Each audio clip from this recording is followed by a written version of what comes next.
Suele suceder. Aquí voy a estar con el teléfono.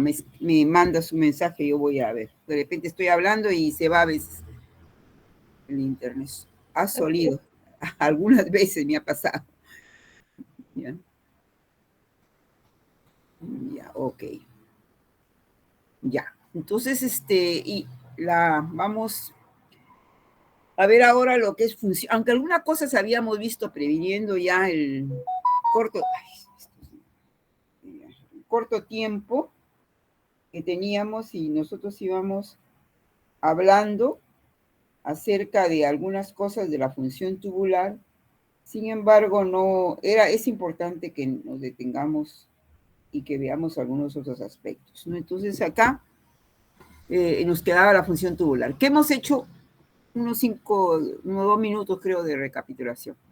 Hemos hablado en la primera clase, acuérdense, de medio interno, para ver la importancia que tenía este medio extracelular y la conservación de este medio extracelular o medio interno, o sea, que se conserve exacto en homeostasis, o sea, las sustancias que deben de estar ahí y además en concentraciones establecidas como para mantener a la célula saludable, o sea, en condiciones fisiológicas.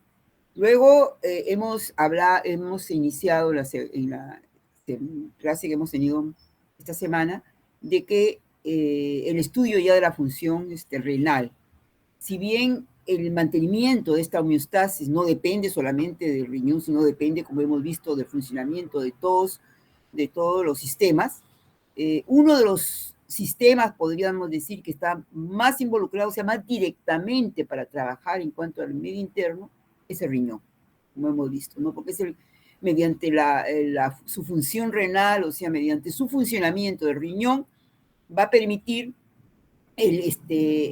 mantener esa homeostasis. Y esa homeostasis la va a mantener de qué manera, porque él puede eliminar a través de la orina sustancias que de repente están de más, que pueden ser útiles, o sea, que no es que sean malas para el organismo. Por ejemplo, si llega más agua, no es que el agua sea malo, pero tiene que estar en el porcentaje determinado. Entonces, el exceso de agua que ingrese ese día lo va a eliminar, ¿no?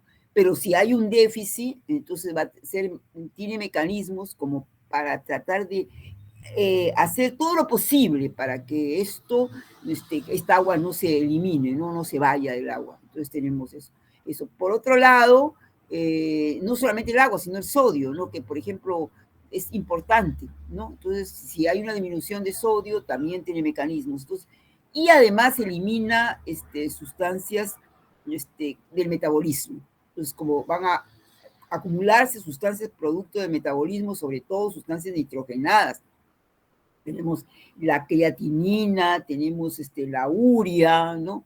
Que se acumulan. Y estas sustancias, producto del metabolismo, sobre todo muscular, van a causar una toxicidad al organismo, ¿no? Entonces, esta toxicidad en el organismo se va a ver, pues, y se va a ver reflejada en el funcionamiento de las células. Entonces, esto es lo que desea evitar, digamos, el riñón trata de evitar eliminando, ¿no? Manteniendo la homeostasis. Pues está muy ligada a la homeostasis del medio interno.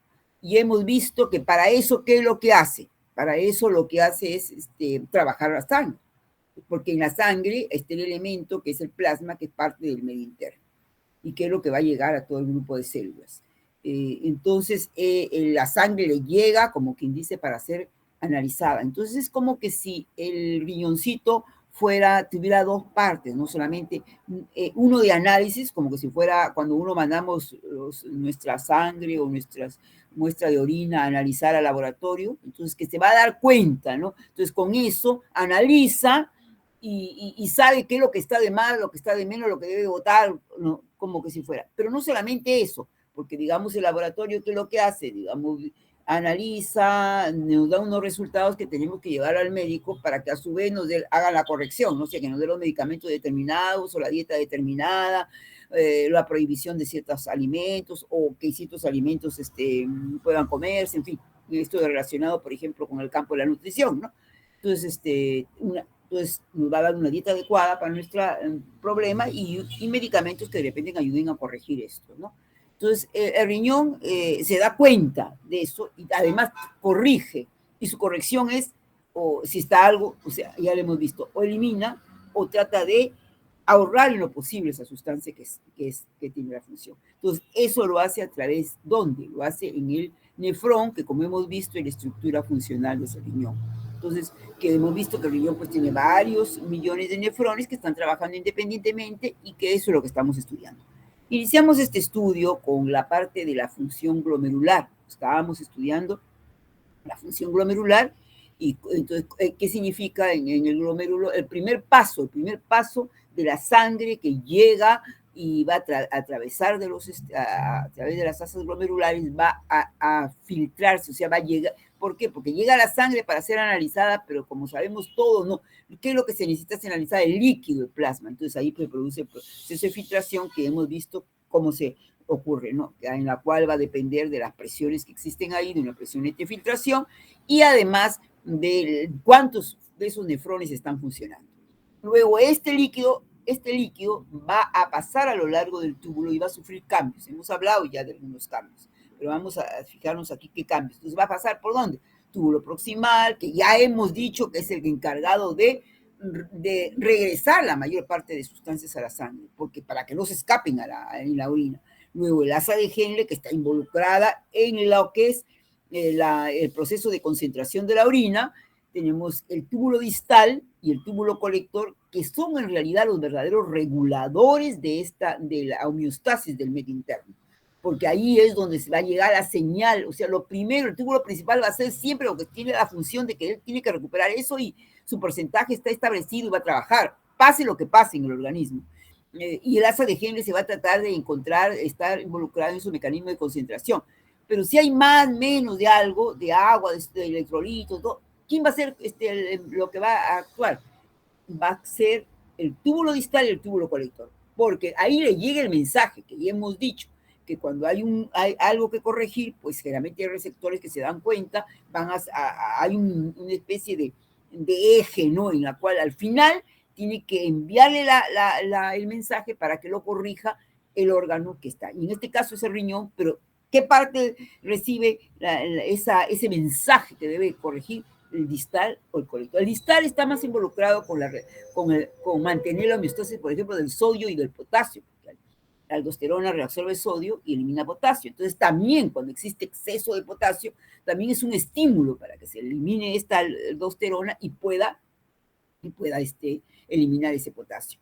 Y luego tenemos la hormona antidiurética que va a actuar al final del túbulo distal y todo el túbulo colector. En el caso de que hay un balance negativo de agua o un peligro de deshidratación, entonces para reabsorber el agua. Entonces, ese es el mecanismo que más o menos hemos visto. Pues ahora vamos a fijarlo, digamos, con algunas gráficas. En función, veamos, aquí, ahora, otra de las características que yo les indicaba en la clase, es que tuvimos la última, era de que cada segmento del nefrón trabajaba independientemente. Entonces no hacía, o sea, trabaja diferente, no independientemente, sino diferente, ¿no? O sea, lo que hace el túbulo proximal, y lo vemos, ¿no? Porque está involucrado en un proceso, la otra otro proceso, en proceso.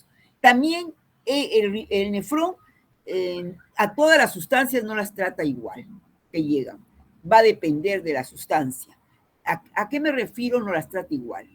El túbulo renal. ¿Qué es lo que hace el túbulo renal cuando hemos visto el esquema que lo van a ver anteriormente que les presenté en la clase pasada? El nefrón hace tres funciones.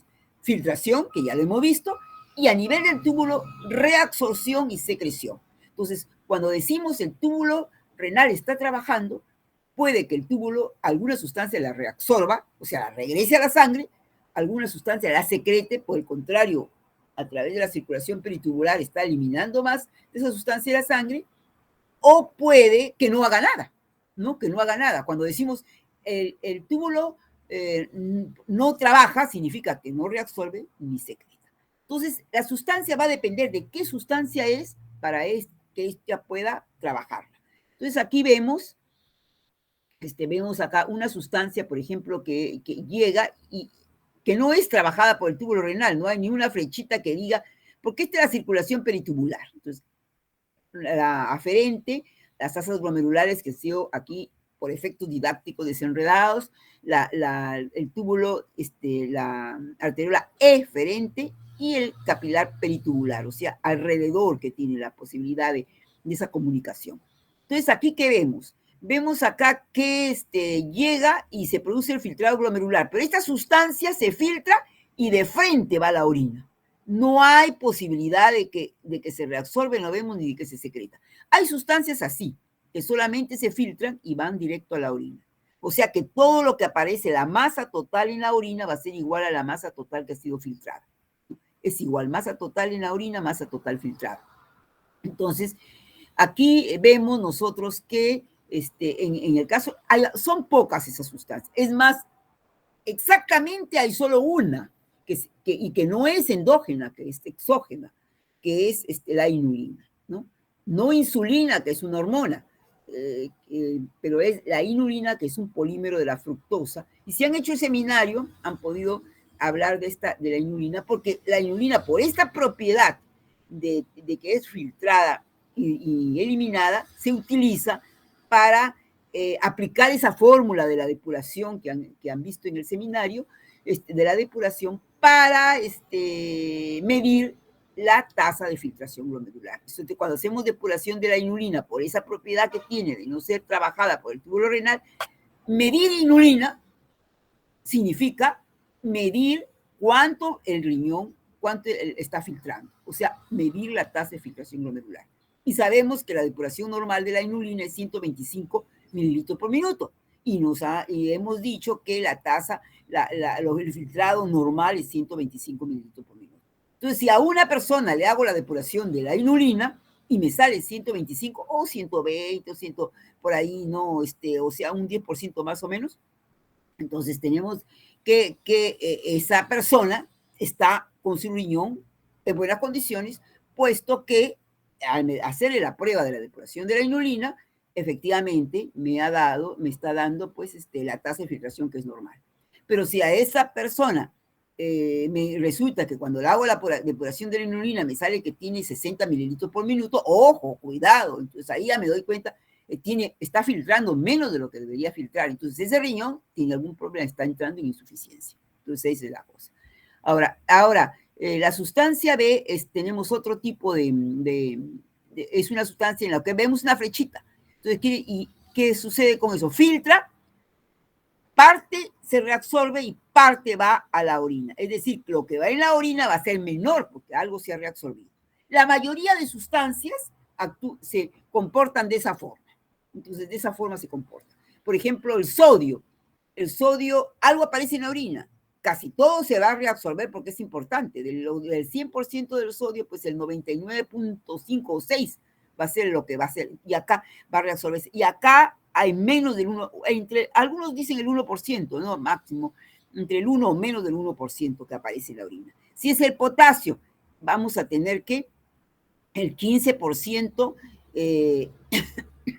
va a la orina y el resto, el 85% se reabsorbe, ¿no? Entonces ahí tenemos, o sea, el porcentaje de reabsorción, en este caso, va a ser diferente dependiendo de la sustancia. Acá tenemos el caso de ¿qué? El caso de una sustancia que vemos que filtra y no aparece nada en la orina. O sea, todo se reabsorbe.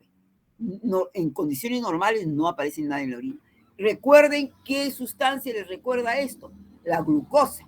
La glucosa que en condiciones fisiológicas, o sea, una persona tiene valores normales de glucosa, toda su glucosa debe reabsorber. Y si no hago una muestra de orina que si hay glucosa, no debe de haber. Y aparecer en la orina la glucosa significa ¿qué? Que ya ha pasado los valores, ¿no? En plasma que están muy altos, que por esa razón aparece en la orina, que vamos a ver ahorita el otro concepto, ¿no? Entonces ahí tenemos que entonces vemos que generalmente los aminoácidos también, todos ellos se reabsorben. Proteínas, ¿se acuerdan que yo les decía? Bueno, sí, acá en el filtrado glomerular pasa todo el plasma, a excepción de las proteínas de alto peso molecular. Las de bajo peso molecular pasan, pero no aparecen en la orina. Son reabsorbidas en el nivel del túbulo proximal prácticamente en todo, y entonces no debe aparecer normalmente acá. Aparecer en la orina significa que acá hay un problema, aquí en el glomérulo. En ciertas enfermedades, como las glomerulonefritis, entonces ahí hay una ruptura de esta membrana de filtración que tenemos ahí, que hemos visto. Esa membrana de filtración se va a malograr, entonces no tenemos esos poritos chiquitos que se rompe y permite que las proteínas en grandes cantidades pasen. Entonces ahí aparece la orina. Sobre todo, lo que se va a distribuir, más que también el poro, es importante que acuérdense que les decía que el filtro tenía una carga negativa, entonces cuando hay esos problemas, se destruye todo y como que las cargas negativas se rompen y quedan espacios y permiten que la proteína pase que tiene, ¿no? Y entonces en esos casos vamos a encontrar proteinuria, ¿no? O sea, en la orina, ¿no? Y entonces en esto, y acá tenemos también que el caso, otro caso, de una sustancia que viene, filtra, pero ¿qué vemos? Que acá recibe la secreción, o sea, ¿por qué? Porque acuérdense que dijimos que solamente 20% se filtraba y el 80% pasa a la circulación. Entonces, esa sustancia, ese 80% puede que sufre secreción. Se llama secreción cuando es en el interior del organismo y excreción con X es cuando ya está fuera. Entonces aquí está eliminando, pero está secretando hacia acá, hacia la luz del túbulo y luego, entonces esta cantidad es mayor que la que ha filtrado porque recibe lo filtrado más lo secretado. Este es el caso del paraamino hipurato o hipurán, que es una sustancia pues, que se usa sobre todo en radiografías como método de contraste, ¿no? Entonces ahí que tiene, y que se elimina fundamentalmente por secreción.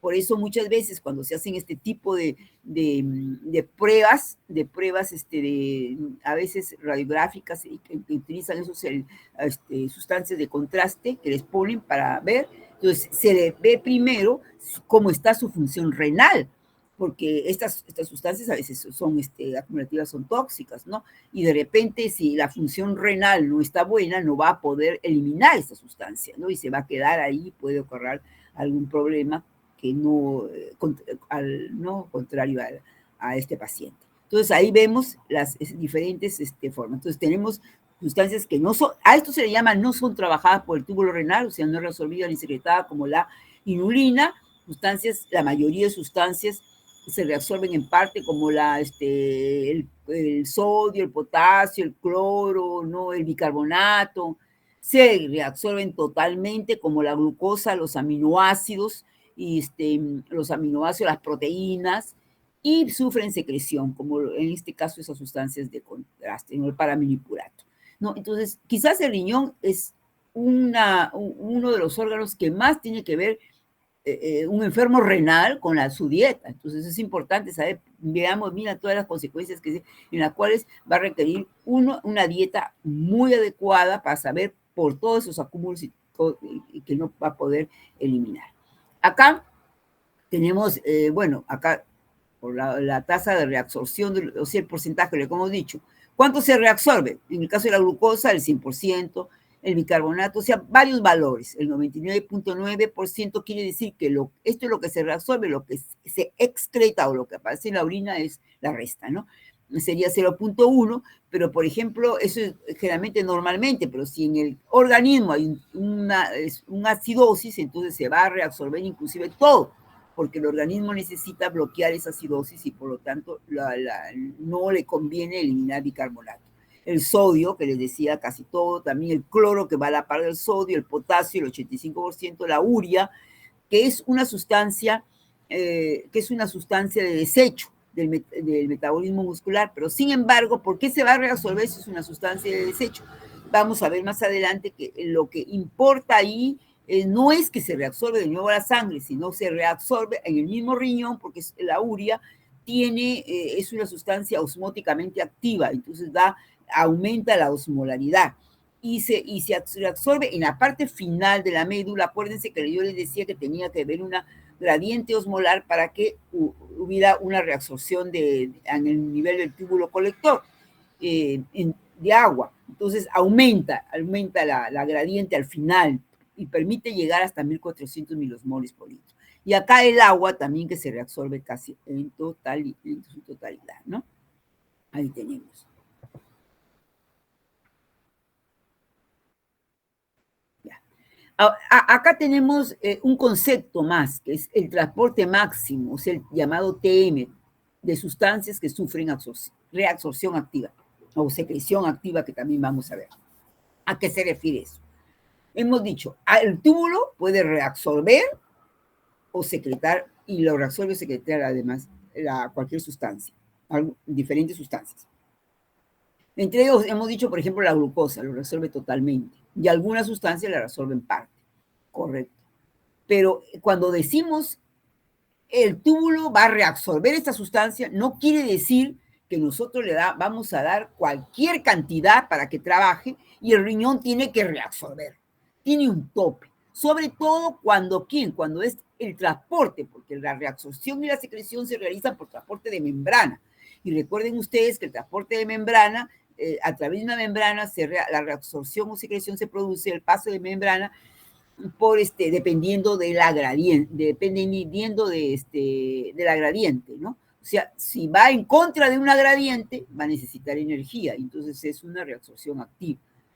Si va a favor de la gradiente, o sea, va hacia el lado donde es menos, entonces no necesita ninguna energía, ningún esfuerzo. Entonces es transporte pasivo sin gasto de energía. Entonces, cuando hay una reabsorción activa, con gasto de energía, significa que está involucrado de todas maneras una proteína de la membrana que va a ser de transportador, que va a ser ligado a la ATPasa, que va a dar la energía para que se mantenga, ¿no? Bueno, la célula tiene un número de estos transportadores. Por ejemplo, en el caso de la glucosa, entonces la célula renal tiene un número de estas proteínas en la membrana. Un número tanto, vamos a poner, por ejemplo, tiene por el 150, vamos a digan, ¿no? Sí, entonces quiere decir que va a transportar glucosa en condiciones normales, pongamos que de esos 150, es una cosa hipotética, no existe, que estoy indicando nomás, ¿no? 150, pongamos que en condiciones normales solamente utilice 100, ¿no?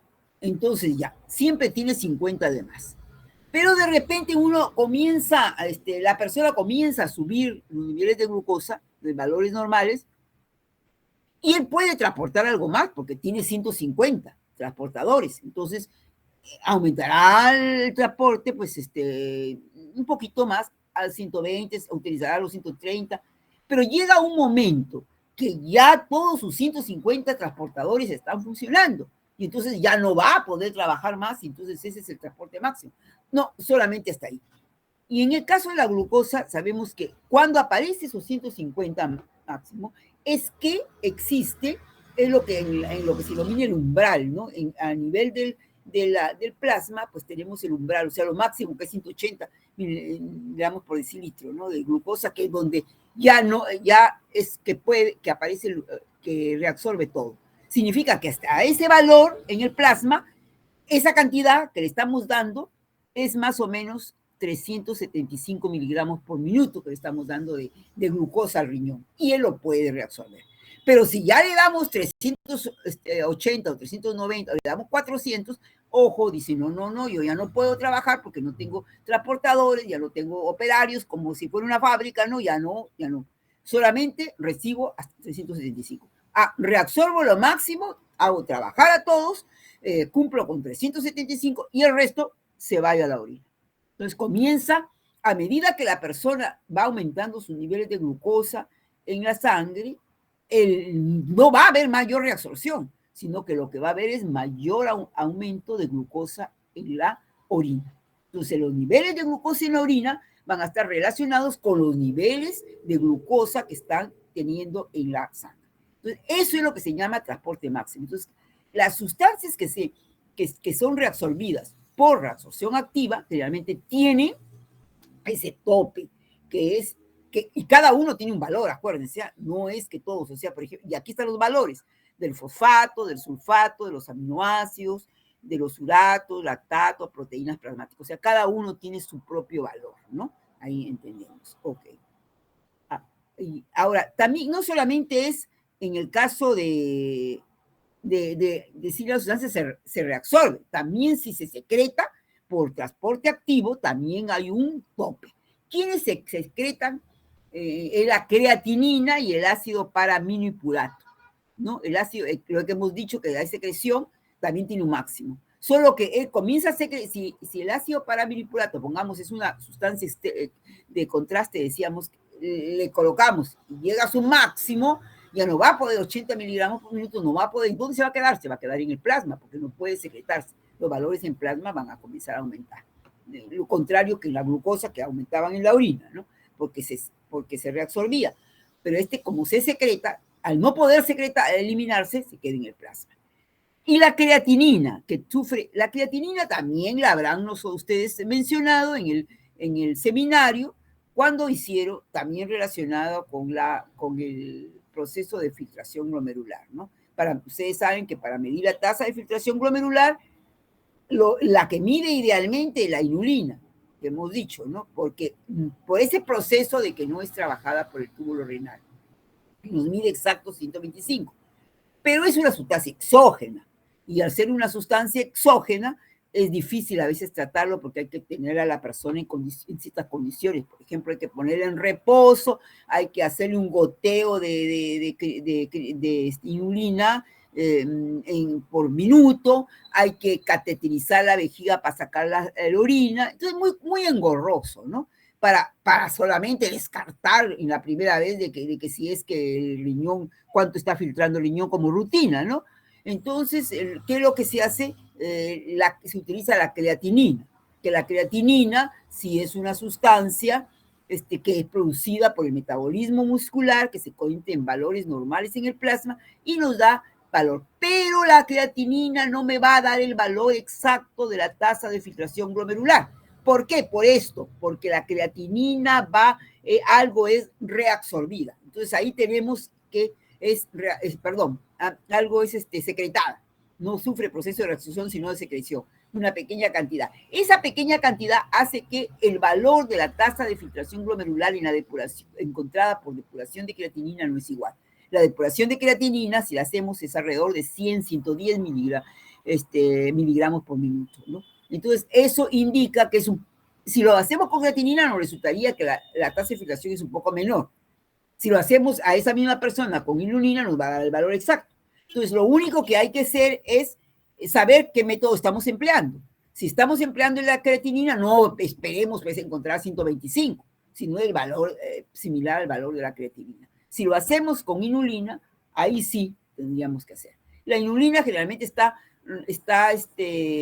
deja para estudios que alguien quiere hacer ya pues en una persona, por ejemplo, tratando algún método, algún mecanismo, método nuevo en un paciente y bueno, quieren hacer una evaluación exacta, ¿no? Pero generalmente más es para la investigación, ¿no? Investigación ahora y la rutina la creatinina. Entonces, aquí está indicando de que, ahora, cuando es una sustancia pasiva, o sea, que no utiliza los transportadores, entonces nomás pasa por difusión, no existe un TM, o sea, un transporte máximo, porque aumentamos más en la concentración, pues va a pasar, más pasa, ¿no? Entonces, no hay, ahí está. Las sustancias que se transportan pasivamente no tienen transporte máximo, o sea, no tienen un límite de decir solamente hasta acá. Sin embargo, también se da el caso del túbulo proximal. El túbulo proximal, o sea, el transporte de sodio depende de la bomba de sodio y potasio. Y todas las células tienen bomba de sodio y potasio, y estas células, estas que tienen tienen un número de bombas de potasio, ¿no? Entonces tendrá también un límite. Sin embargo, en el túbulo proximal hay un caso curioso. Parece que el túbulo proximal del nefrón tiene tal cantidad de bombas de sodio que generalmente a la cantidad que más o menos se trabaja en el organismo no se presenta el TM. O sea, si le aumentamos, tiene esa capacidad de reabsorción. Entonces, sin embargo, en el túbulo distal sí hay TM. O sea, el número de de bombas de sodio-potasio a nivel del túbulo distal es menor.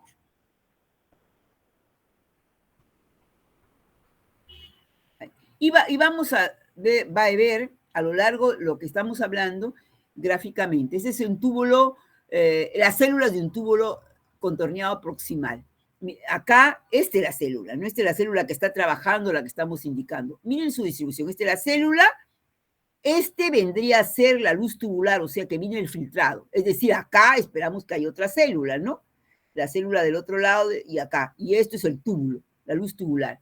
Y aquí está el otro lado, o sea, donde está el vaso, o sea, la circulación peritubular.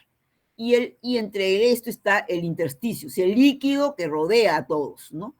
Entonces, si el túbulo proximal fundamentalmente reabsorbe, quiere decir que la sustancia viene en este lado, no es tan sencillo cuando lo vemos, pues, una sola linecita al túbulo, ¿no?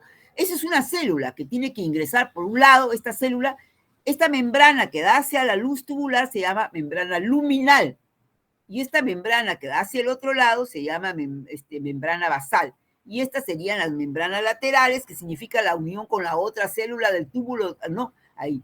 Entonces, en su comportamiento fisiológico, tenemos que esta membrana, que es la membrana luminal, se comporta diferente de la membrana basal. Y la membrana basal más bien tiene comportamiento parecido a las membranas laterales. Entonces se habla de una membrana luminal y de una membrana vasolateral. Entonces ahí tenemos, por ejemplo, hemos dicho, ¿qué reabsorbe el túbulo proximal? Casi todo. Reabsorbe sodio, la glucosa, los aminoácidos, pero también secreta, eso sí, solo que la reabsorción es mucho mayor que la secreción. Entonces, estas sustancias, la mayoría glucosa, aminoácidos, van a reabsorberse a pesar que en la célula hay gran cantidad, o sea, contra una gradiente. Lo hacen contra una gradiente de concentración. Entonces van a necesitar energía. ¿Y quién les va a dar la energía? La bomba de sodio-potasio. O sea, ¿y dónde está localizada la bomba de sodio-potasio? Está localizada en las membranas basal, fundamentalmente. No está en la membrana luminal. ¿Por qué no está en la membrana luminal? Miren, vamos a razonar. ¿Qué viene del filtrado? Del filtrado viene el plasma. ¿Dónde hay más sodio? ¿En el plasma o dentro de la célula? El plasma es el extracelular, acuérdense, ¿no? Entonces, en el extracelular hay más sodio, ¿no? Que dentro. Ahí tenemos. ¿Qué es lo que predomina, digamos, más en el intracelular? El potasio. Entonces, si aquí viene el plasma, que hay más, que hemos dicho que en el plasma hay vamos a imaginarnos aquí iniciando el túbulo proximal, 140 equivalentes por litro, y aquí apenas hay 40 milimoles por litro o miliequivalentes por litro. Entonces, ¿qué va a suceder? Que la naturaleza va a decir a través de una membrana de que del más va hacia el menos. Entonces, no vamos a necesitar ninguna energía, ningún esfuerzo para que el sodio llegue de lo que es más hacia lo que es menos, ingrese. ¿Se dan cuenta? Entonces, el sodio va a ingresar por transporte pasivo y lo puede hacer por canales de sodio en las cuales no están en este esquema, o porque la mayoría de veces lo hace por transportadores, como es esto. Sí, es una difusión, pero utiliza un transportador, y un transportador que generalmente tiene un sitio de unión para otro compuesto, de tal manera que cuando él ingrese, jala a otro, lo lleva también a reabsorción. Así es como jala la glucosa, jala los diferentes aminoácidos, y es así como también secreta fosfato, ¿no? Entonces, unido siempre al sodio, porque el sodio tiene que regresar, y este transportador funciona cuando están los dos unidos. Entonces, jala glucosa, jala aminoácidos, jala fosfato. ¿Se dan cuenta? Ahora, pero ¿cómo? La glucosa está en contra de su gradiente, y los aminoácidos también, porque ¿dónde existe más glucosa y aminoácidos? Dentro de la célula. Entonces, si dentro de la célula, vamos a ver que entonces tienen que hacerlo por transporte activo.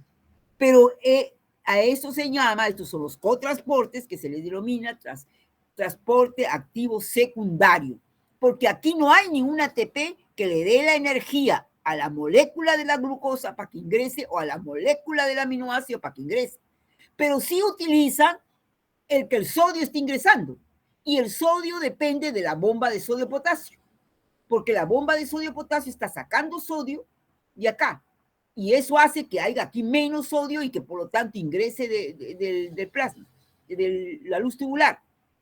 Si nosotros bloqueamos la bomba de sodio-potasio, que hay sustancias que se pueden bloquear, por ejemplo, la oguaína, entonces la energía busca, entonces el sodio no va a poder salir y se va a acumular acá, entonces no jalaría el sodio, ya no ingresaría porque acá se acumula mayor cantidad y entonces también bloquearíamos el ingreso de glucosa, de los aminoácidos, la salida del fosfato. O sea, todo el transporte se bloquearía. Entonces, ¿de qué depende esto? De la energía del ATP. Por eso se denomina que la glucosa, los aminoácidos y el fosfato salen también por transporte activo secundario. Ahora, una vez que están adentro de la célula, ¿cómo sale la glucosa? ¿Cómo se reabsorbe? Porque la reabsorción es que regrese a la sangre, ¿no? Y acá está el vaso sanguíneo. Entonces, ahora es otra cosa, por eso le decía, acá en la membrana basal, ahí sí están los transportadores de glucosa, los transportadores de aminoácidos. Acá están los denominados GLU, ¿no? Los transportadores acá. Entonces, que esto ya va a salir de más a menos, pero es transportador porque la molécula es grande, ¿no? La glucosa o un aminoácido. Entonces, acá no lo va a hacer naturalmente por transporte, no lo va a hacer por transporte activo, porque acá es activo, acá va de más a menos, pero utiliza los transportadores como medio de difusión facilitada. Entonces, en este caso, sale al intersticio y luego regresa hacia la sangre. De esa manera, el túbulo proximal cumple la función que hemos dicho de la reabsorción de la mayoría de sustancias, como glucosa, aminoácidos, fosfato, bicarbonato. Por ejemplo, esto que tenemos pasivo, cloro, agua y potasio, no están utilizando transportadores, están utilizando los canales, el canal de bicarbonato, canal de cloro, las acuaporinas, probablemente los canales que dan acuaporina para el agua y el canal de potasio. Entonces, y es así como cumple esa función. Luego pasamos al siguiente segmento. ¿Qué nos te quería el siguiente segmento? Conocer, es la asa de Henle, rama descendente de asa de Henle, pero yo de frente les pongo a rama ascendente. ¿Por qué? Porque les he dicho que la rama descendente del asa de Henle no reabsorbe sustancias. No hay ninguna reabsorción de sustancias. Al no haber reabsorción de sustancias, pues no lo veo. ¿Qué es lo que reabsorbe? Agua, solamente. Agua, por eso que el líquido se va concentrando a medida que baja. Solo reabsorbe agua y el agua es por difusión. Cuando ya da la vuelta y en la rama gruesa, ahí cambia la cosa. Entonces, como les dije, ¿no? Cambia la cosa. Ahí no reabsorbe agua, o sea, el agua se queda ahí, lo que va a reabsorber, o sea, lo que va a sacar de la luz tubular son los solutos. Y ahí tenemos una bomba que le llaman la bomba de cloro, algunos, y que es esa es la luz tubular donde se va formando la orina. Jala al interior de la célula 2 cloros, un sodio y un potasio. Entra a la célula y luego, ¿cómo lo resuelve? Porque para resolverse tiene que sacar a la circulación peritubular. Sale por el lado de, acá está la bomba de sodio y potasio. El sodio sale por la bomba de sodio y potasio. El potasio no puede salir por la bomba de sodio y potasio porque la bomba de sodio y potasio, acuérdense, la ingresa el potasio. Y tenemos acá que el potasio va saliendo por el canal de potasio. Y lo mismo que el cloro también. Entonces se reabsorbe. Y es impermeable al agua. No, acá no puede salir agua. Entonces, eso, ¿qué es lo que estamos haciendo acá? Acá en el líquido estamos sacando solutos, pero no estamos sacando agua. Entonces, al sacar el solutos es por eso que cuando va ascendiendo, el líquido se va diluyendo. Luego llegamos al túbulo contorneado distal. En el túbulo contorneado distal y el colector que les he recalcado, que son los segmentos que tienen que ver con la homeostasis, de mantener propiamente, ellos son los que tienen que mantener la homeostasis del medio interno. Entonces ahí vamos a ver que aparecen otras células. Hay dos tipos de células. Las células principales, que son iguales a las que hemos estado viendo, y las células intercalares. Entonces, vemos dos células. Las células intercalares tienen que ver con la eliminación de ion hidrógeno, o sea, tienen que ver con el mecanismo de mantener el pH del medio interno, o sea, porque mantienen el ion hidrógeno y por lo tanto el pH. Entonces, ahí tenemos la bomba de ion hidrógeno, que es esta, hacia la zona luminal, que está eliminando ion hidrógeno. ¿Cuándo hay una acidosis? Sobre todo esta se activará, ¿no? Se activa más en el caso de una acidosis para eliminar iones hidrógeno y bajen la cantidad de iones hidrógeno y retornen de nuevo a su normalidad. Y que está mal, se ha corrido, pero entonces lo que está sacando siempre es ion hidrógeno y lo que está ingresando es potasio. Es otro tipo de bomba también, porque tiene una TPA, es una bomba, pero la bomba intercambiadora de ion hidrógeno como contratransporte de ion hidrógeno y potasio. O sea, elimina ion hidrógeno y reabsorbe potasio, ¿no? Entonces ahí tenemos esta. Y hacia el otro lado cuando hay una acidosis, pues también va a mandar a la sangre bicarbonato para que baje la acidosis y también la reabsorción de agua. Y estas células principales son semejantes a las que hemos visto. Siempre la bomba de sodio-potasio está localizada en la membrana basal y acá está el intercambiador de sodio-cloro. Entonces vemos ahí. Y aquí actúa la aldosterona, me olvidaba decir, ¿no? Aquí, como hemos dicho, túbulo contorneado. ¿Qué es lo que hace la aldosterona? Cuando hay baja de sodio, hemos dicho que se estimula la liberación del sistema renina, angiotensina, aldosterona, ¿no? Entonces, el riñón elimina la renina, que actúa sobre el angiotensinógeno producido por el hígado, se convierte en angiotensina 1, que es inactiva. Luego hay una enzima convertidora de angiotensina que la convierte en angiotensina 2, que es muy potente. Esa produce vasoconstricción, por lo tanto, eleva la presión arterial. Entonces, si hay una caída de presión arterial, este estímulo es bueno porque ya va a producir vasoconstricción. Y por otro lado, actúa a nivel de las suprarrenales para que estas suprarrenales produzcan aldosterona. Y la aldosterona va a actuar a este nivel aumentando la reabsorción de sodio. Aumenta la reabsorción de sodio, aumenta la reabsorción de agua, porque el sodio siempre va bien cubierto con agua, aumenta los volúmenes circulantes, aumenta la presión arterial, ¿no? Y entonces, ¿cuándo esta situación? Cuando hay una caída de la presión arterial, cuando hay una caída de los volúmenes de agua, por ejemplo, una hemorragia, ¿no? De los líquidos del organismo, cuando hay una caída de sodio, ¿no? Y entonces, en una cuestión de hipertensión, un hipertenso no le conviene que esta aldosterona funcione. ¿Por qué? Porque le va a dar más sodio, le va a dar más carga, le va a dar más vasoconstricción y le va a aumentar la presión. Entonces, ¿qué conviene en un hipertenso? Que este eje no esté, o sea, cortado, que no funcione. La mayoría, hay un grupo de medicamentos hipertensivos que actúan a este nivel. ¿En qué nivel? En ese momento en que se convierte la angiotensina 1 en angiotensina 2 mediante esa enzima convertidora de angiotensina, la bloquean. Entonces, al bloquear, evitan que la angiotensina 1, que es decir, activa, se convierte en algo activa y que comience a hacer vasoconstricción, reabsorción de sodio, ¿no? Entonces, ahí actúan. Entonces, esos medicamentos, ¿por qué? Porque al hipertenso, este eje le aumentaría la presión.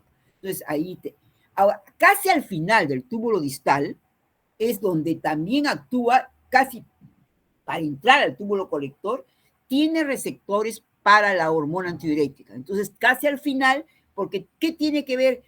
Como le está sacando, digamos, sustancias, está diluyendo. Pero se necesita que ingrese con una osmolaridad igual a la osmolaridad plasmática al túbulo colector, que es de 300. Entonces, casi al final, la hormona antidiurética actúa reabsorbiendo el agua y llegando a esa osmolaridad, como vamos a ver. Y este es el túbulo final, que es el túbulo colector, ¿no? Entonces, ahí tenemos el túbulo colector, en la cual igual tiene células principales y células intercalares. Solo que si ustedes se dan cuenta, en la anterior el túbulo distal produce un porcentaje mayor de eliminación de iones hidrógeno, o sea, más relacionado con esa eliminación de iones hidrógeno en el equilibrio ácido-básico, ¿no? Y acá también, pero en menor proporción, pero también igual actúa en menor cantidad, acá también la aldosterona, ¿no? Y acá tenemos la acción de acidificación de la orina, ¿no? Cuando hay una acidosis, se necesita estimular más esto. Entonces ahí hemos visto qué es lo que está ocurriendo efectivamente. Es imposible. Bueno, esto lo han visto en la práctica, vamos a mirarlo brevemente, la concentración y dilución urinaria, hemos hablado, que es lo que ocurría, algunos conceptos. Tenemos acá, esa es la presión de la sangre, 300 milosmoles por litro, esa es la presión de la sangre, presión osmótica de la sangre, ¿no? La presión osmolar. Bueno, ahora, la osmolaridad es, va a variar la osmolaridad, estoy hablando ya, creo que presión hablamos. En la orina no es única, como en el caso de la sangre. Hay una gradiente, o sea, la osmolaridad puede estar desde 50 milosmoles hasta 1400 milosmoles por litro.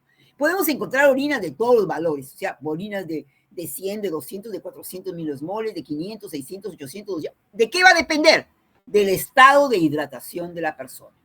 O sea, cuán hidratada está. El equilibrio sería encontrar una orina de 300 milosmoles por litro, ¿no? Entonces, ahora, lo normal es que está en alrededor de 600 milosmoles por litro. Pero quiere decir que generalmente, si la persona no está bien hidratada, estará más cercana a los 1400.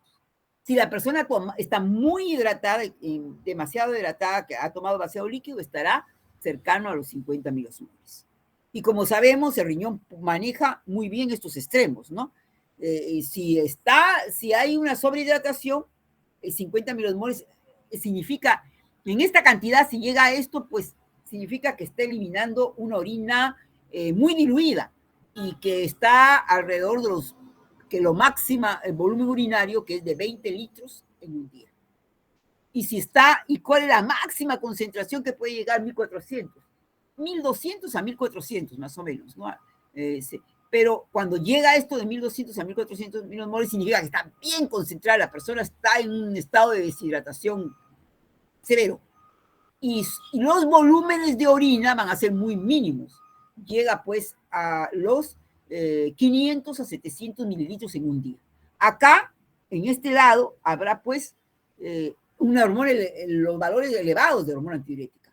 Y acá la hormona antidiurética en este extremo estará inhibida, porque está diluida. Ahora, ¿de qué depende? Hemos dicho, ya hablado de la máxima concentración urinaria, depende de la longitud del asa de Henle.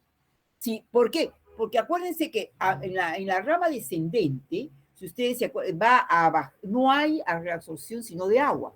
Entonces, la longitud del asa de Henle en el humano es tal que llega hasta 1400. Imagínense si tuviera una longitud más, entonces le da la probabilidad de reabsorber más agua y de concentrar más la orina. Esto se ve en otras especies animales, ya les hablaba, en especies animales que se han adaptado pues al desierto, a vivir en el desierto donde no hay agua. Y comentábamos la vez pasada y decíamos de que generalmente esto, nos hablan de falta de agua de aquí a algunos años, que la tierra se está, ¿no? Y que hay que cuidar el agua, del cambio climático y de todo eso, ¿no?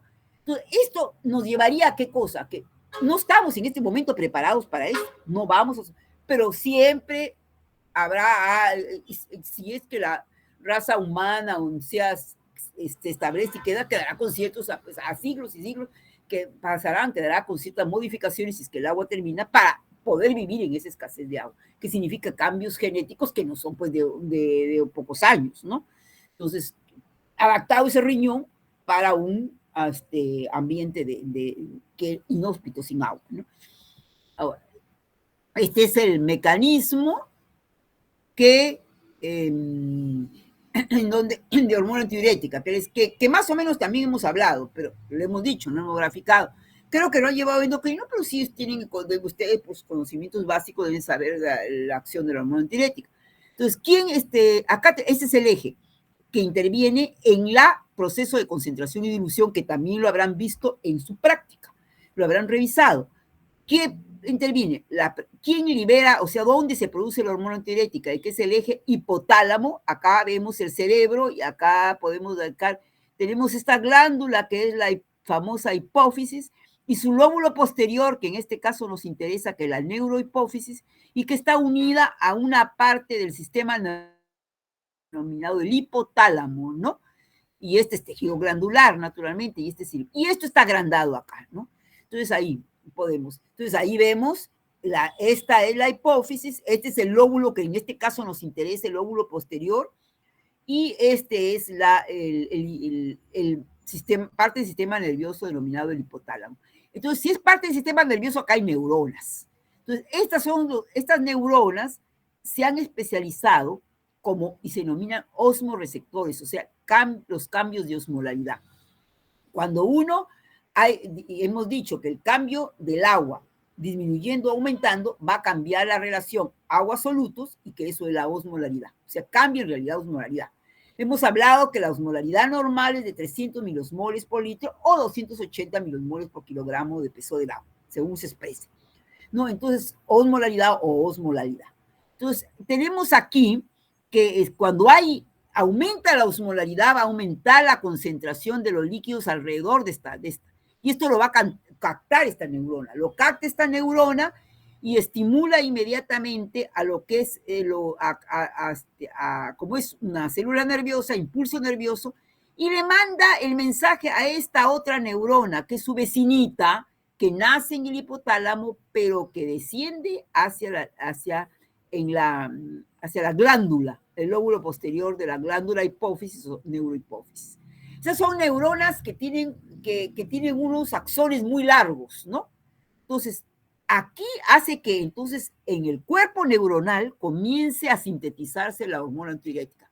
Por eso, la hormona antidiurética, ¿dónde se sintetiza? En el sistema nervioso, o sea, en el hipotálamo. Solo que se libera acá en el lóbulo posterior. Entonces, este estímulo hace que la hormona antidiurética salga de ahí,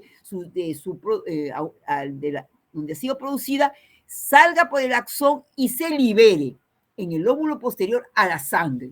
Entonces sale a la circulación la hormona antidiurética. Va a circular por todo el organismo y ¿dónde se va a quedar? Se va a quedar en el sitio en donde encuentre su receptor. Naturalmente, no solamente hay receptores para hormona antidiurética en otros órganos en pequeña cantidad, pero no tienen esa función, digamos. ¿Quién es el principal acción? Es el riñón. ¿Qué parte del riñón? Fundamentalmente el que tiene más es el túbulo colector. Y hemos dicho que una partecita final del túbulo distal, ¿no? Distal y colector. Entonces, esta hormona antidiurética va a llegar a las células y va a producir un cambio. ¿Qué cambio? Ahora se conoce el cambio de una proteína, que es una proteína que se denomina aquaporina. La aquaporina es una familia de proteínas. No todas responden a hormona antidiurética, solo la aquaporina 2, ¿no? O sea que estimula que la célula produzca y que la aquaporina 2 vaya hacia la membrana, y esta aquaporina 2 tiene la capacidad de tener una especie de conducto por donde puede pasar el agua. Entonces, antes del conocimiento de esta proteína, que era aquaporina, que le valió el premio Nobel al fisiólogo que descubrió esta aquaporina, se hablaba de poros, ¿no? Decía, la hormona antidiurética ingresa y coloca y abre ciertos poros de la membrana, pero no se conocía esta proteína que valió por los años 70, 80 por ahí, más o menos le valió el premio Nobel, y que permitía el ingreso a través de esto. Entonces, esta aquaporina número 2, la 2, ¿no? Entonces, que es dependiente. Y permite, pues, que salga el agua. Y esto, entonces, toda la membrana que estaba, como quien dice, como imagínense, una manguera nueva, ¿no? Y luego después alguien viene y le hace huequitos se convierte como que la manguera está con huequitos y permite salir hacia el intersticio las flechitas del agua. Pero tampoco no es tan sencillo así, que ese es el eje que conocemos. ¿Y qué parte del riñón va a contribuir? Que no saldría por más que hagamos el huequito, o sea, la coporina, y el agua hacia el intersticio para regresar a la sangre, si es que la concentración afuera imagínense alrededor de la manguera, alrededor del conducto aquí de este conducto colector, tuviera igual osmolaridad. Es decir, si todo esto de acá tuviera igual osmolaridad. ¿Por qué? Porque por fenómeno osmótico. El agua, si aquí tengo un poro y acá tengo 300 milosmoles y acá también 300 milosmoles, o sea, la osmolaridad plasmática, no va a haber arrastre de agua. A través del poro, como los dos están concentrados igual, va a haber un flujo de agua del interior hacia el exterior y del exterior hacia el interior. Pero ese flujo es igual. O sea, fluye la misma cantidad hacia un lado y fluye la misma cantidad, entonces no hay arrastre, nomás hay intercambio de agua, ¿no? Pero para que haya arrastre significa que a donde queremos que haya el arrastre del agua esté más concentrado. Entonces aquí, por eso es que el asa de Henle hace eso. O sea, a medida que baja, como esto nomás reabsorbe agua, va concentrando en el interior. El líquido se va concentrando. Eso obliga a que lo que está alrededor, para mantener en el equilibrio, también haya una concentración. Y esa concentración es la que es muy, muy importante para que cuando venga acá y estén los vasitos abiertos, pues jale, porque se va a igualar. Jala igual a concentración 400, ya no habría. Pero como más abajo hay 500, lo jala, igual a la concentración 500. Más abajo hay 800, igual a la concentración. ¿Hasta dónde va? Igual hasta la máxima concentración, que hemos llamado 1400, entre 1200 a 1400. Entonces, la orina puede tener la máxima concentración del intersticio. Ahí ya no puede concentrar más y así es como va a salir. Entonces, es la máxima concentración que puede salir en casos de déficit de agua. Entonces, no es solamente que esté esto viable, sino también que el riñón esté preparado, o sea, que el riñón tenga esa gradiente de concentración. Si por alguna razón el riñón pierde la gradiente de concentración, entonces perdería la capacidad de concentrar la orina. Y entonces no habría esa defensa ante un estado de deshidratación, es lo que tenemos que ver. Entonces, aquí, por ejemplo, ¿cómo se puede romper diferentes? Hay problemas que son del riñón propiamente, pero también problemas que pudieran haber externos al riñón. Por ejemplo, que el osmoreceptor no respondiera, ¿no? Que de repente estas células nerviosas no produjeran hormona antidiurética. Entonces, y si no hay hormona antidiurética, no hay manera de responder. Pero ya las renales, o sea, los problemas renales propiamente dicho, es de que hay hormona, este eje está viable, llega la hormona antidiurética, pero ¿qué podría haber? Que de repente acá no hubiera receptor para la hormona antidiurética. Entonces ya es un problema renal, ¿no? Porque el receptor es una proteína, ¿no? Entonces esta proteína, no sé, por alguna falla de repente no. Luego acá hay una serie de mecanismos, o sea, internos inclusive, pero podríamos decir, dentro de lo que hemos hablado, ¿qué otra falla? Que no se produjera la acuaporina 2 en respuesta al receptor y con la hormona antidiurética. También pudiera ser. Y la otra, que no hubiera el mecanismo de gradiente que lo haya pasado. Entonces, todo esto pudieran alterar ese proceso de concentración de la orina. Bueno, a eso es lo que fundamental. Y entonces esto ya lo pasamos más, pero diciendo, por ejemplo, en el caso de concentración y dilución de la orina, entonces lo que hemos hablado, ¿quiénes intervienen? La asa de Henle, por su rama ascendente. Los vasos rectos, que en su oportunidad, cuando hablamos la médula, les dije, es importante los vasos rectos, porque es la circulación, y que la circulación en los vasos rectos le permite tener una circulación lenta, porque si hay una circulación, y le permite mantener la gradiente. Porque si la circulación en la médula renal fuera igual que la circulación en la corteza renal, ¿qué va a pasar? Va a suceder de que en un ratito se produce el lavado de toda esa concentración y no podría mantenerla, esa gradiente que es importante para, si no hay, para reabsorber el agua. Luego, ¿qué es importante? El intersticio medular, porque ahí es donde se establece la gradiente, y el túbulo colector, porque ahí es donde va a actuar la hormona antidiurética y ahí es donde se va a producir la concentración. Entonces, todos estos intervienen en el proceso de concentración de la orina. ¿Todo eso se da dónde? En la médula renal. Entonces, la médula renal está involucrada en el proceso de concentración y dilución de la orina y nos defiende. ¿De qué? De la deshidratación. Y ahí, veamos acá. Tenemos los vasos rectos, este es, y el asa de Henle. Eso es lo que les digo. ¿No? Ingresa un líquido de 300 que va disminuyendo, va aumentando porque va perdiendo agua. Llega a lo máximo, en este caso 1300 lo ha llegado. Luego va perdiendo solutos y no agua, se va diluyendo. Inclusive cuando entra al túbulo distal, entra con una concentración mucho menor, que tenemos ahí sí, que va a sufrir esos cambios. Y en realidad el vaso recto no es que hace reabsorción y secreción, nomás hace intercambio de agua y solutos para mantener que la gradiente, esto es lo importante, la gradiente, que va a ir alrededor de ¿dónde? Alrededor del túbulo colector. ¿Ok? Pasamos acá creo que ustedes podrán visualizar mejor. Tenemos aquí el asa de Henle, la rama, el túbulo distal y el túbulo colector. Miren lo que pasa. Ingresa igual a la osmolaridad. Ojo, en el túbulo proximal, claro, en el filtrado, cuando inicia el filtrado glomerular, ingresa un líquido de 300 milosmoles porque están todas las sustancias, que es la osmolaridad plasmática. A medida que pasa por el túbulo proximal, hemos dicho que sufre un gran proceso de reabsorción de sustancias, pero también de agua. Eso hace que no cambie la osmolaridad, porque a la par de la cantidad de agua, también la cantidad de solutos y no cambia la osmolaridad.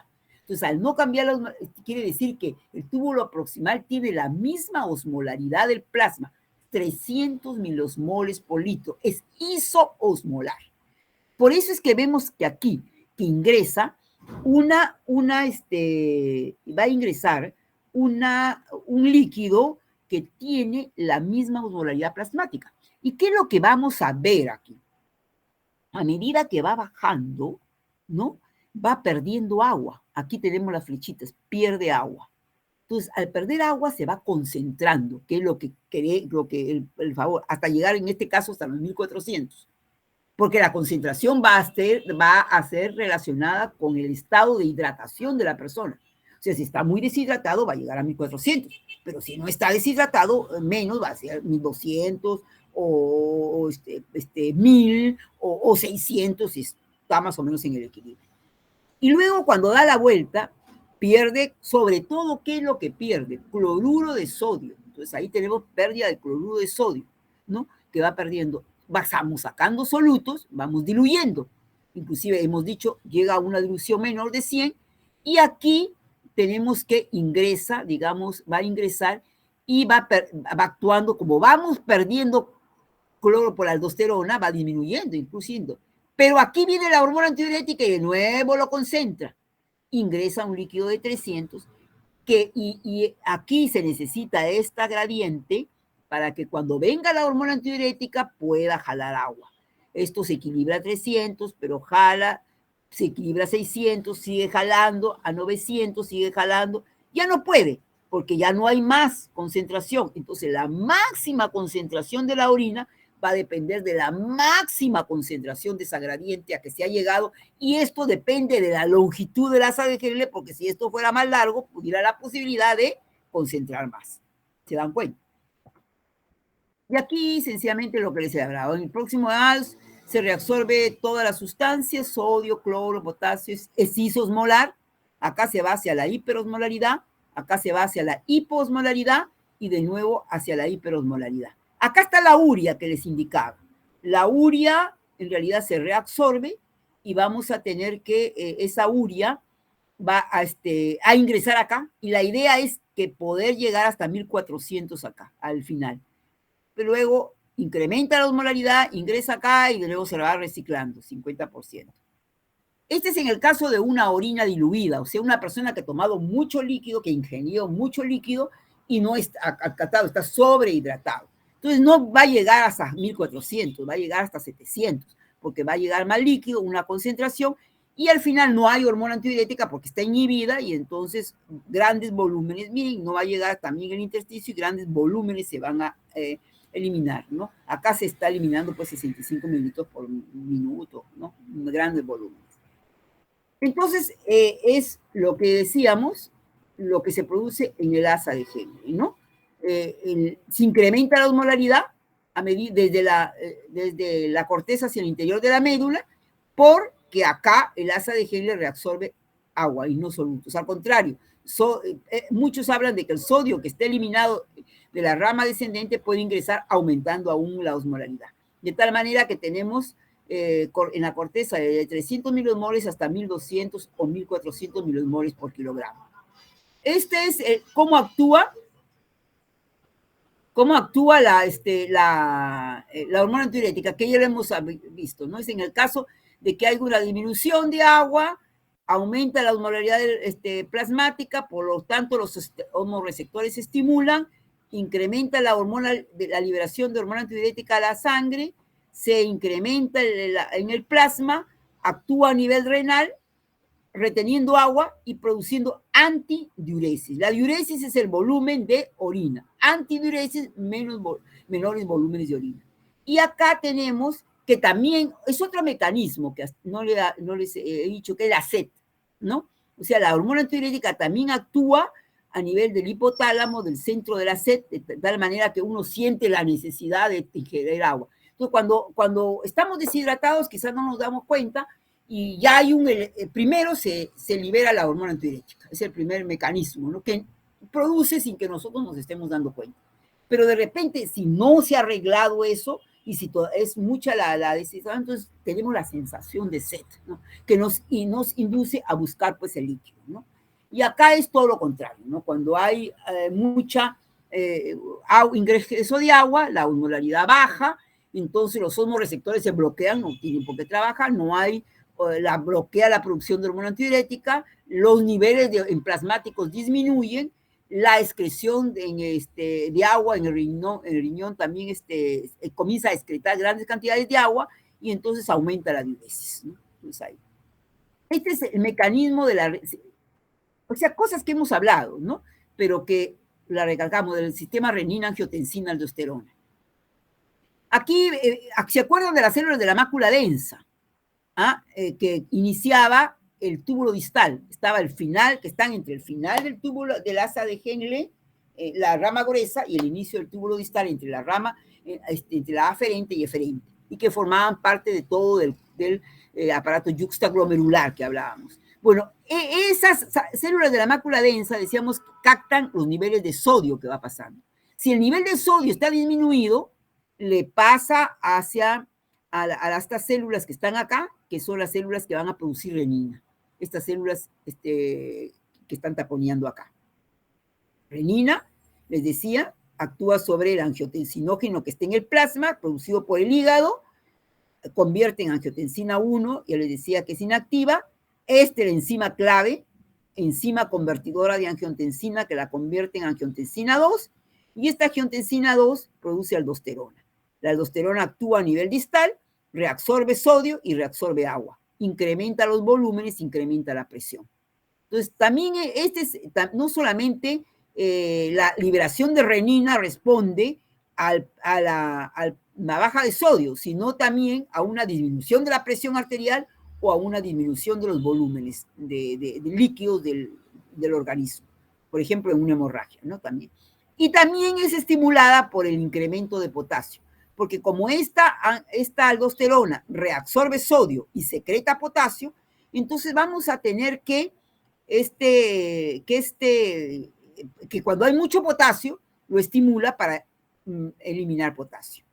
Tiene otra función también la aldosterona, ojo, reabsorbe sodio, elimina potasio y elimina iones hidrógeno. Entonces, cuando hay un estado de acidosis, es fundamental porque este mecanismo porque ayuda a la eliminación de iones hidrógeno. Pero pongamos el caso que hay un tumor en las suprarrenales, hay estas enfermedades que hay tumores que producen demasiada aldosterona. Entonces, ¿qué vamos a ver en esa persona? Hay un síndrome característico en la cual hay incremento de aldosterona. En esa persona vamos a ver que reabsorbe sodio y reabsorbe agua en exceso. Entonces, inclusive vamos a verlo pues con la cara hinchada, con el edema, porque va a estar reteniendo agua. Va a tener, lógicamente, hipertensión, ¿no? Hipertensión. Y va a tener problemas con el potasio, porque van a tener potasio disminuido, ¿no? Problemas de calambres, contracciones musculares, toda esa cuestión. Pero también va a sufrir de trastornos del equilibrio ácido básico, porque como la aldosterona elimina ion hidrógeno, entonces eliminará acidez y estará en un estado de alcalosis. Entonces, esa persona irá hacia una alcalosis. Y último, continúo, en pequeñas bases era hablar algo, fijar algo que también hemos hablado de la regulación del equilibrio ácido básico, y con eso terminamos. Entonces tenemos que, pero hemos dicho que el mantenimiento, ¿qué significa la regulación renal del equilibrio ácido básico? Mantener el pH, mantener el pH. O sea, y el pH, pues, significa mantener la concentración de iones hidrógeno. Entonces, podemos estar en un estado de acidosis, en la cual hay mayor concentración de iones hidrógeno, pero más se hace en la producción de CO2, ¿no? Cuando hay incremento de CO2, entonces tenemos una presión de CO2 más, decimos que estamos en una acidosis de tipo respiratorio, por ejemplo, ¿no? Y además, cuando hay una disminución de bicarbonato, tendríamos también una acidosis, pero una acidosis de tipo metabólico. Entonces, por el contrario, también podemos tener una alcalosis cuando hay un exceso de bicarbonato, ¿no? O una alcalosis cuando hay un déficit de CO2, que sería alcalosis respiratoria. Entonces, esos son los juegos que, no sé, ¿han llevado respiratorio? Creo no. Bueno, vamos a ver. Entonces, ¿cómo contribuyen? Dentro del proceso de mantener el pH del organismo, no depende solo del riñón, depende del pulmón, depende del riñón y depende fundamentalmente de algo que existe en la sangre, que es los sistemas buffer. El sistema buffer, los sistemas buffer que conocemos, ¿no? Entonces ahí tenemos este sistema buffer bicarbonato, que es el que mantiene el pH de la sangre. Entonces ahí tenemos el sistema buffer. Entonces ahí tenemos ese sistema buffer y que se estudia, que hemos visto en el caso de cuando hablamos de medio interno cómo funciona, pero dijimos que además intervienen dos órganos, que es el pulmón y el riñón. En este caso nos toca ver cómo contribuye el riñón. El riñón contribuye de 3 maneras. Excretando bicarbonato, porque él puede excretar bicarbonato. ¿Cuándo excretará bicarbonato? El bicarbonato es alcalino. Entonces estará cuando hay una alcalosis. Sobre todo, entonces cuando hay una situación de alcalosis, le interesa eliminar a través de la orina ese bicarbonato. Ese bicarbonato que lo va a eliminar puede ser el bicarbonato que se ha elevado en el plasma. Entonces en el plasma hay un incremento de bicarbonato y vamos a ver qué va a eliminarlo, que es el bicarbonato filtrado. Pero también puede ser el bicarbonato que va a producirlo la célula renal. A eso se llama el bicarbonato secretado. Entonces decimos el bicarbonato filtrado, el bicarbonato secretado o ambos, en un estado de alcalosis. También el riñón puede reabsorber bicarbonato. ¿Cuándo reabsorbirá bicarbonato? Reabsorbe bicarbonato, va a reabsorber bicarbonato cuando hay una acidosis. No le interesa eliminar alcalosis, sino para contrarrestar la acidosis del organismo. Y la otra manera que interviene es excretando iones hidrógeno. ¿Cuándo excretará iones hidrógeno?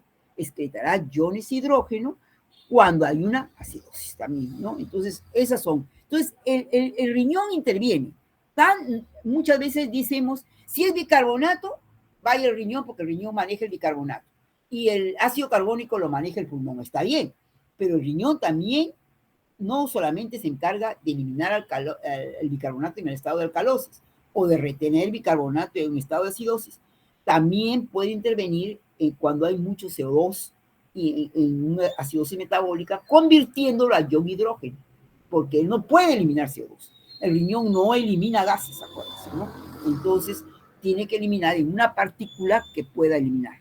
Hace unas ecuaciones en las cuales reacciones en las cuales va a eliminar. Entonces, eso.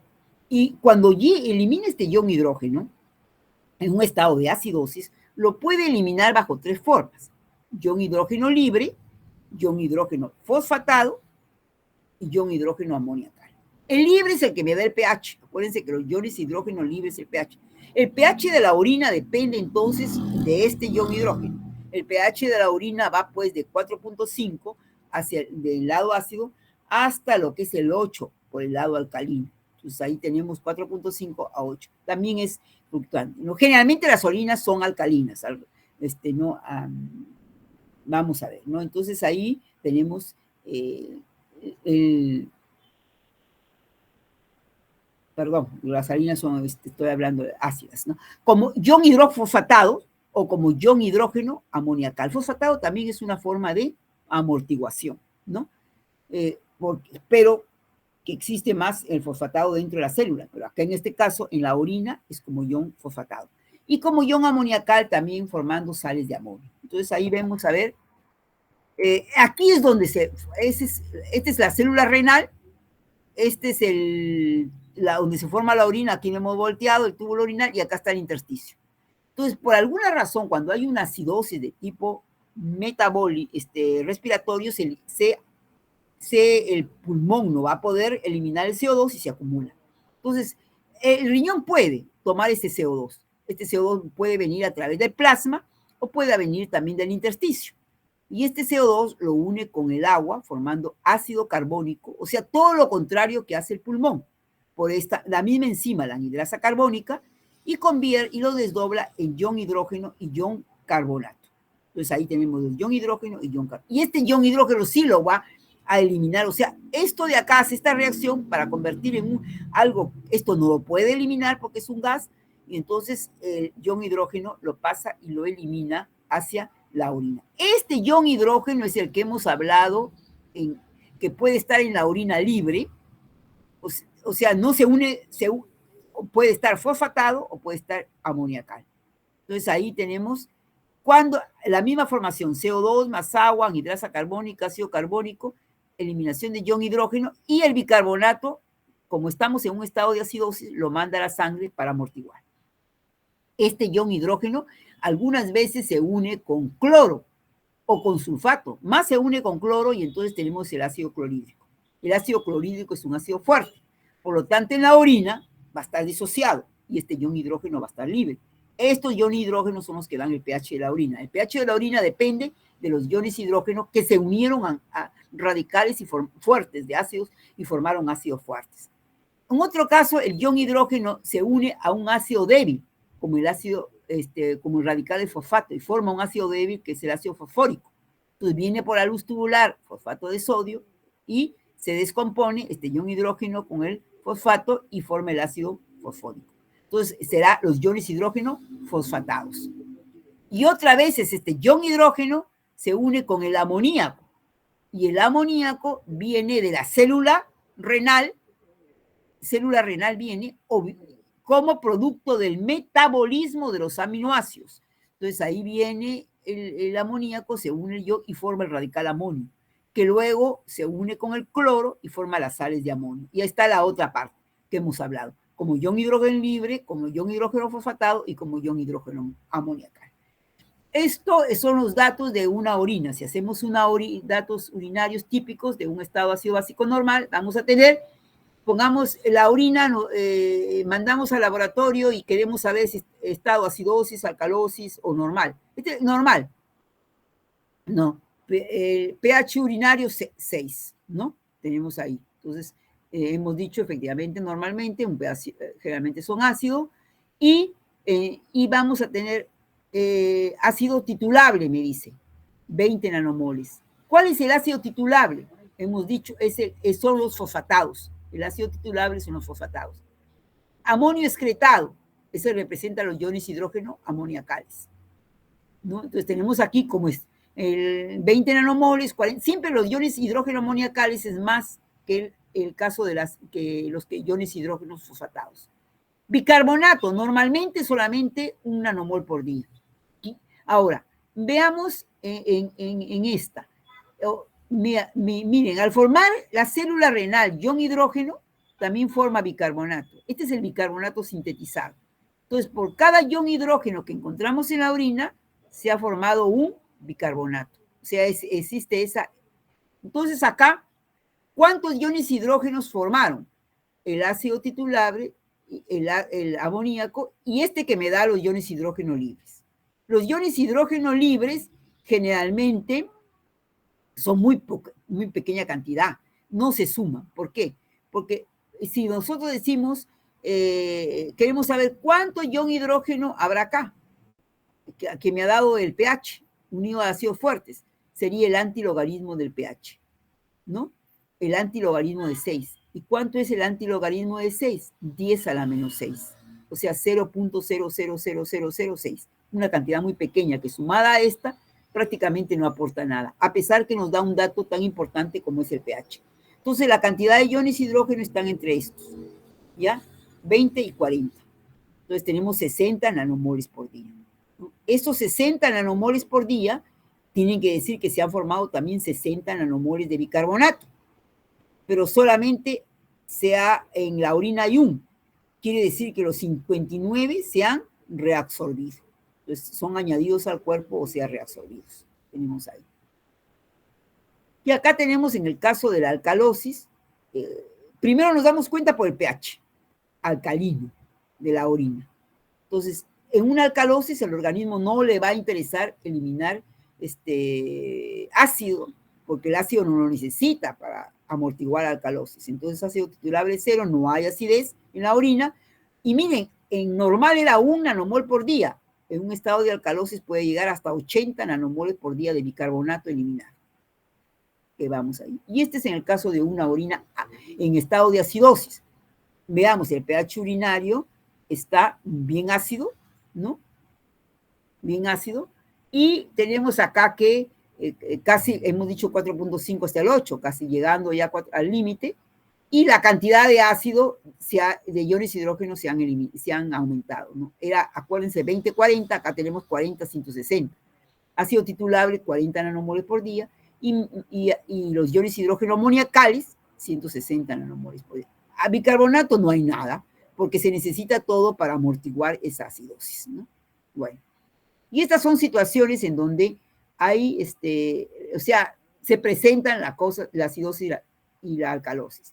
Hay 2 tipos, hemos dicho, depende del sistema buffer, que está formado por el ácido carbónico y el bicarbonato. Cuando hay exceso de ácido, se denomina acidosis. Cuando hay exceso de bicarbonato, da la alcalosis. Ahora, hay 2 tipos de acidosis. Acidosis respiratoria y acidosis metabólica. Y alcalosis respiratoria y alcalosis metabólica. O sea, 2 tipos de trastornos, respiratorios y metabólicos.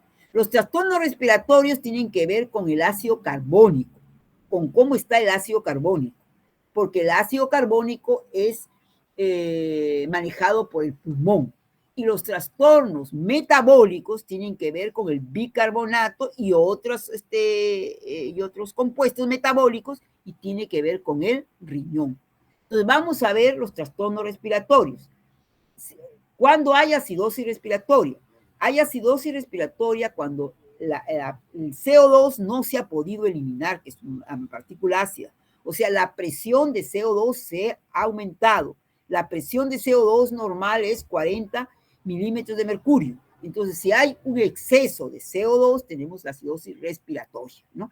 Entonces, ahí tenemos, ¿cuándo podemos acidosis respiratoria? En lesiones del centro respiratorio, como cuando en toda situación en que el pulmón hipoventila, o sea, no ventila bien, como que ha tenido una lesión en el centro respiratorio, hay una obstrucción en las vías respiratorias que no permite, por ejemplo, reingresar, por ejemplo, muy común en los niñitos, a veces jugando con canica, alguna cosa, se meten hacia la nariz, obstruye la fosa, las vías respiratorias o se atraganta, entonces ahí obstruye la vía respiratoria, entonces no puede respirar y allá es caso de una acidosis respiratoria.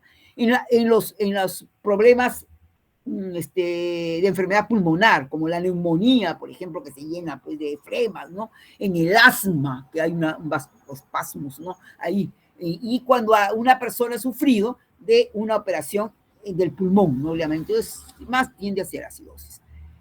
Y la alcalosis, al contrario, ¿no? Cuando hay una disminución de CO2 que coloca al organismo en una situación de alcalosis. O sea, toda situación en la cual hiperventila la persona y elimina mucho CO2, como alteraciones psicológicas, como ejemplo en la hiperventilación, una persona en un estado colérico, un estado de euforia, entonces está hiperventilando y entonces está eliminando CO2, puede llegar a una alcalosis. La otra cosa es trasladarse a las grandes alturas. Cuando uno se va hacia la sierra, cuando va hacia las grandes alturas, ¿qué es lo que sucede? Uno, sobre todo alguien que está de la costa, no está por la baja presión barométrica, es menos oxígeno que va a ingresar. No es, entonces va a captar menos. Entonces, por la baja presión, entonces lo obliga a que la persona comience a respirar más, ¿no? O sea, hiperventile para tratar de captar más. Y esa hiperventilación, a la vez que trata va a eliminar más CO2 y eso produce una alcalosis respiratoria, que es uno de los consecuencias de que se produzca pues el llamado el soroche, ¿no? Los malestares. Y como hemos dicho, la acidosis metabólica está más relacionado con el bicarbonato y con otros productos del metabolismo, o sea, productos ácidos orgánicos del metabolismo, ¿no? Entonces, por ejemplo, ¿cuándo se produce acidosis metabólica? En la diarrea se produce. ¿Por qué? Porque la diarrea produce la eliminación del líquido del intestino, y la eliminación del líquido del intestino es un líquido, el intestino, como he dicho, es alcalino. Entonces está perdiendo bicarbonato. Entonces, al perder bicarbonato, el organismo, por desequilibrio, queda en un estado de acidosis. Y en ciertas enfermedades, como en la uremia, los uratos, que son, ¿no? que son en la cual se acumulan ciertos ácidos metabólicos y en la diabetes mellitus, por ejemplo, el ácido acetoacético, ¿no? Entonces, ácidos orgánicos que dan esa acidosis metabólica. En la alcalosis metabólica sería un incremento de bicarbonato en el plasma. Entonces también, o por pérdida también de acidez. Entonces tenemos ahí pérdida de ácido clorhídrico. Cuando la persona vomita, está vomitando líquido del estómago. Entonces el líquido del estómago es ácido, está perdiendo acidez y está quedando hacia una alcalinidad. La ingesta excesiva de medicamentos alcalinos. Hay personas que sufren de gastritis, sufren de reflujos y andan continuamente tomando exceso, ya en exceso puedan tomar elementos alcalinos. Pudiera llevarlos a una ingesta excesiva de medicamentos alcalinos para tratar y llegar a una alcalosis metabólica. Y también la otra cosa que les hablaba del exceso de aldosterona. Les decía que cuando una persona, que la aldosterona tiene la función reabsorbe sodio, secreta potasio y secreta iones hidrógeno. Entonces, en el caso de que hay un exceso de aldosterona, por ejemplo, un tumor en las adrenales que es productor de aldosterona, entonces vamos a tener que va a eliminarse mucho ion hidrógeno y por eliminación de acidez, al contrario, el organismo queda hacia un estado de acidosis. Ok, muchas gracias, ha sido un placer estar con ustedes. Espero ya hemos terminado, ¿no? En realidad es poco la hora, de todas maneras, no corresponde solamente a que, digamos, podamos haber comenzado o algo, tal, sino que es más, mucho más, pero teniendo este tiempo que se les da, creo que...